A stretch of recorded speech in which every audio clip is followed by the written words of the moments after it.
Hey everyone, I'm Yasmin, and I've got a story to share about my mother-in-law, Jessica. She's quite the character, let me tell you.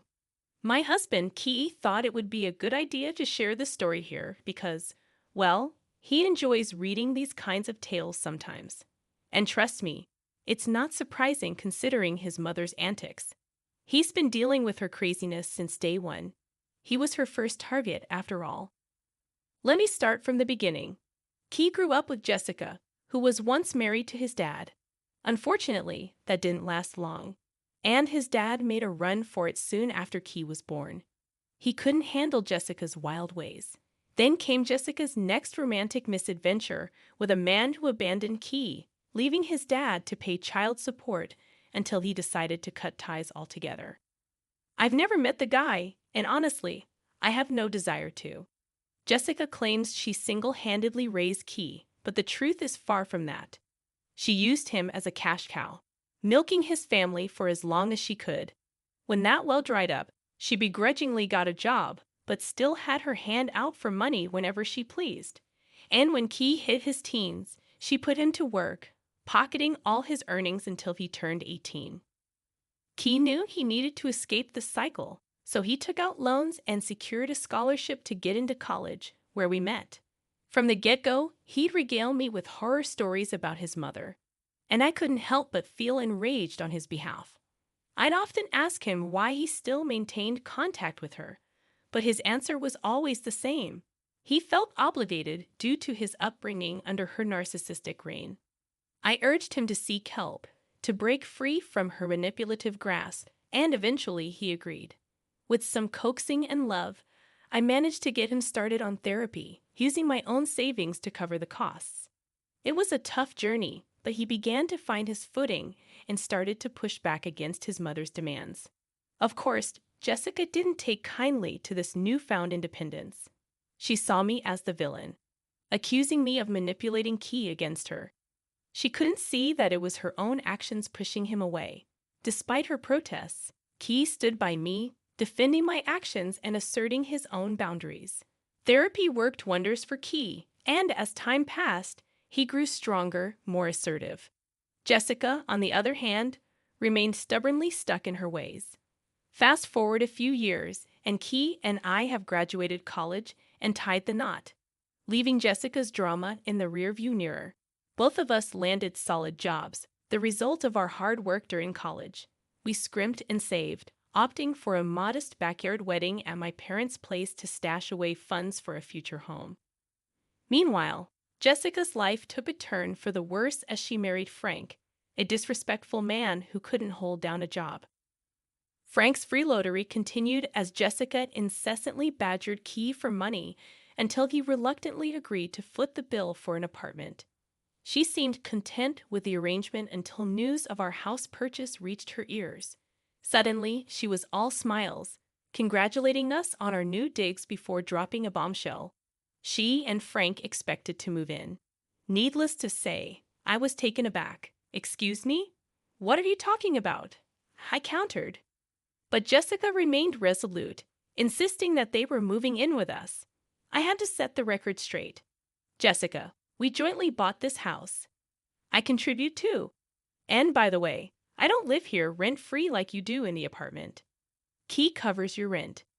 Jessica's response was predictably defensive. "Watch your mouth, Yasmin. I won't tolerate disrespect." But I stood my ground. "I have a right to speak, Jessica. This concerns my home as much as it does Key's." I emphasized that neither she nor Frank would be moving in. "That's for my son to decide, and he knows it's not his obligation to house you. I'm already taking care of you, Mom." Jessica wasn't having it. "Keith, you owe me," she insisted. "You need to take responsibility for your mother." But Key remained firm. "Neither of you will be getting a copy of our keys. This conversation is over." You'd think that would be the end of it. Well, the drama didn't end there. For days on end, Frank and Jessica bombarded us with calls, trying to guilt-trip us into letting them move in. Jessica even went as far as hurling insults at me, accusing me of manipulating Key. At first, it was almost comical, but soon it became unbearable. Frustrated with their persistence, Key decided to pay them a visit at their apartment to reiterate that they wouldn't be moving in. We thought our message had finally gotten through when the calls stopped. Problem solved, or so we thought. But about a month after settling into our new home, we were looking forward to a well-deserved vacation we'd been saving up for. It was meant to be a peaceful getaway by the beach, just the two of us. We switched off, ready to unwind. But as evening fell, things took a shocking turn. A notification from our Ring camera system alerted me to activity at our front door. We'd installed the cameras before leaving, just in case. I couldn't imagine who would be showing up uninvited, considering our neighborhood was typically quiet.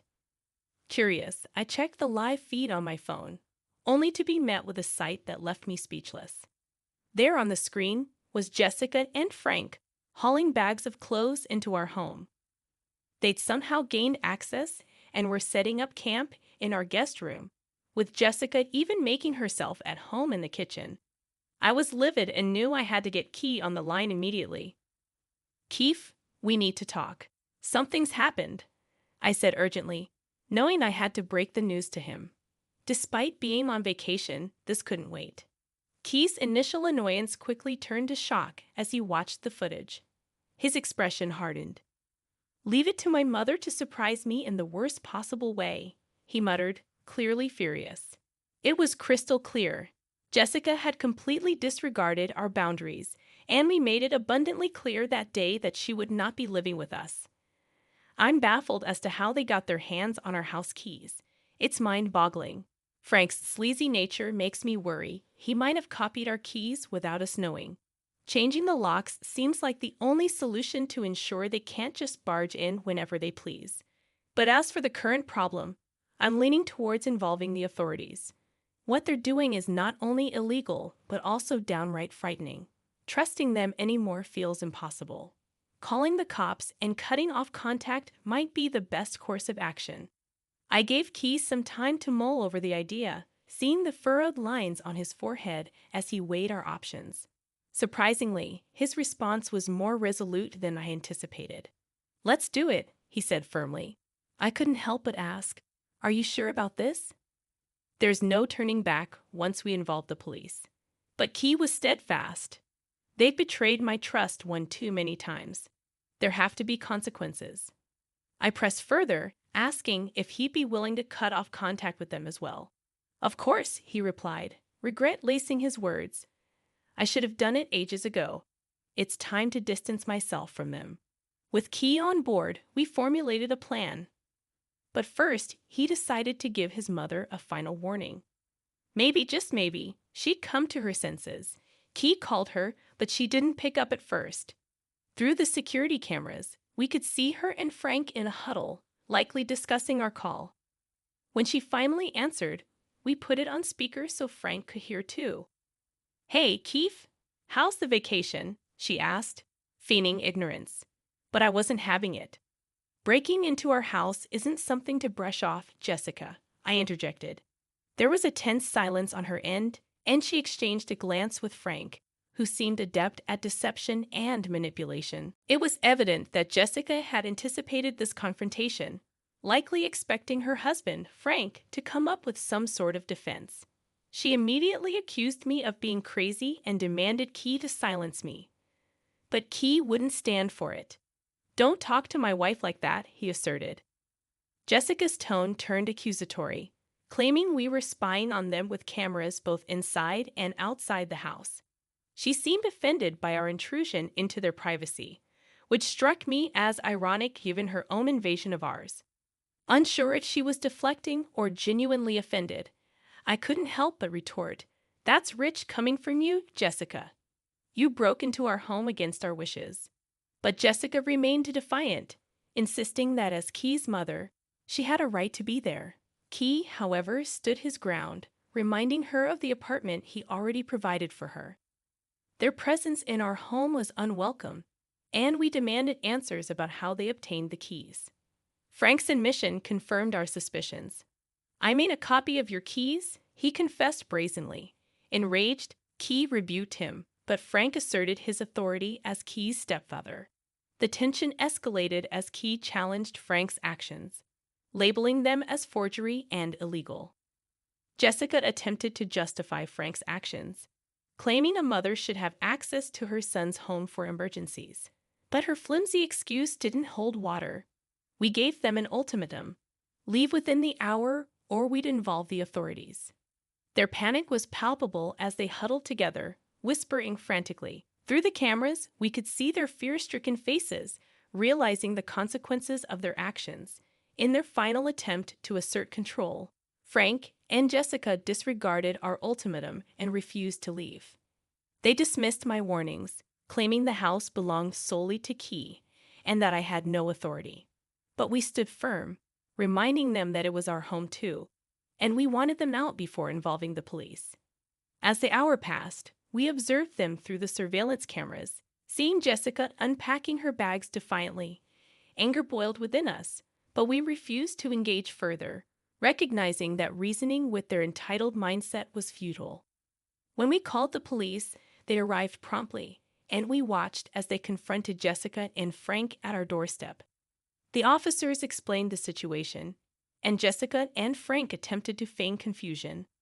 But when confronted with the evidence, they changed their tune, pleading with Key to let them stay.